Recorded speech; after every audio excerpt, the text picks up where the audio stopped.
My name's Ted Nugent. I was born in 1948, just a few years after Les Paul, God bless Les Paul, electrified the ultimate emotional, expressive instrument in the history of noise. Thank you, Les Paul.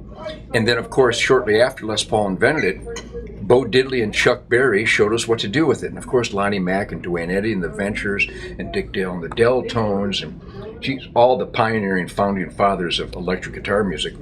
But when I was born in 48, it was already, hitting a fever pitch. And since I've always been addicted to fever pitches, I picked up on it immediately and I started playing guitar by the time I was probably 5 or 6 years old, maybe even beating on it before that. But I was emulating the masters who literally spawned the most expressive spiritual soundtrack in the history of music.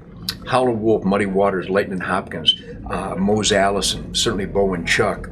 And ultimately how it was created into phenomenal pieces of music by certainly James Brown and Wilson Pickett, Sam and Dave and Otis Redding and all things Motown. But I was completely addicted to that music and the electricity of the guitar sound. Lonnie Mack, Wham, are you kidding me? And so I started putting bands together by 1953, 1954. I don't think it was a band. It was me and a drummer in the basement playing for schoolmates. And then we started playing with the Royal High Boys. It was me and a drummer playing for fraternity parties and sorority parties by 1958, 1959. I played Walt's Malt Shop, and I was compensated with a malt. I think it was a week's worth of malts. And the intensity was like a runaway freight train. Now we had Elvis Presley and Little Richard and Jerry Lee Lewis. Are you kidding me? The velocity, the intensity of this hyper music was inebriating, intoxicating, inescapably alluring. And then you had the Stones and the Beatles and the Who and the Yardbirds and the Kinks coming over from England, bringing back to America the Howlin' Wolf, Muddy Waters, Bo Diddley and Chuck Berry excitability. But they did it in such a way, better than American artists were representing it, not the masters who originated it, but a great interpretation that was so infectious from Ed Sullivan and beyond that bands started exploding and musicians started really understanding what we were supposed to express. And so I suppose I could go into detail for every year from 1948 on, but suffice it to say, by the time I was in high school, I already had the Lourdes in Detroit.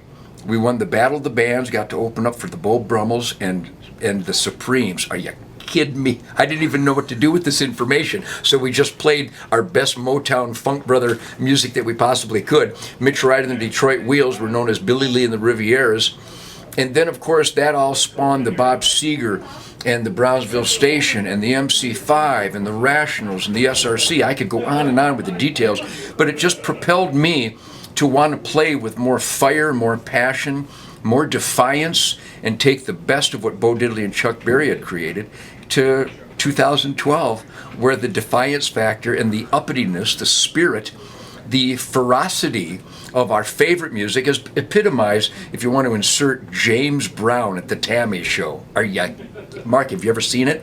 Oh my God.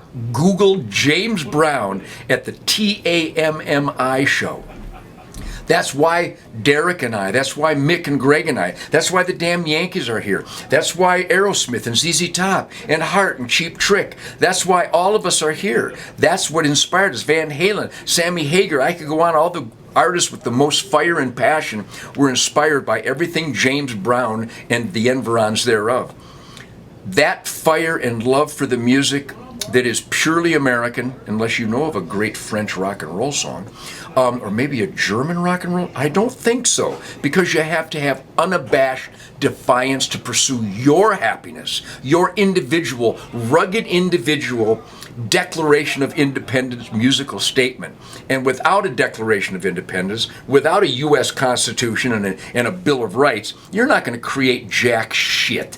But those of us who have those prods, those electrodes of freedom, we can't be stopped because we're always trying something new, something more outrageous, something more adventurous, something terminally and ultimately expressive. And I'm 64 years old this year, and I have more fun. Is that possible? I have more fun, more love for the music today than I ever have. I got the best band a guitar player could ever dream of. Mick Brown on drums, Greg Smith on the bass guitar, Derek St. Holmes on vocals and guitar. Everybody around me knows that the American dream is based on one simple thing: excellence. Put your heart and soul into everything that you do. Take good care of your sacred temple, your mind, your body, your spirit, and your soul. And there's no limit to what you can accomplish based on your dreams, your spirit for adventure, and your indefatigable pursuit of this Bo Diddley, Chuck Berry intensity. And that's why there's classic rock radio, and there will never be classic hip-hop radio. That's an uppity young Ted. But you know, if the 22-year-old or the 25 or the 30-year-old Ted Nugent showed up tonight, I'd kick his ass. I'm so much better focused now. We are so tight. We are so nailed into the pulse and the spirit of the music that it's really gravity defying, and on normal human being terms, inexplicable. But on our terms, it's as natural as breathing for us. We love this music. The audience has never been so intense. And remember, I headlined Cal Jam, and I played every big giant festival known to mankind. But in 2012, the attitude, the spirit, and the energy level of my music, it has a life of its own. It's a force to reckon with. And that's because rock and roll it's not supposed to be in its finest moment, i.e. me. It's not about pierced body parts and tattoos and fashion and haircuts and social statements, even though defiance is the ultimate social statements. I give you Little Richard and Jerry Lee Lewis and Elvis Presley to a great degree. But the music is an absolute, unabashed, irreverent, organic dump of what we feel inside and how we think the status quo sucks and stupid rules have to be disobeyed and defied. And if the electric guitar didn't perfectly facilitate that, I don't know what did. So long live rock and roll, and may the fashion punks perish like the punks that they are.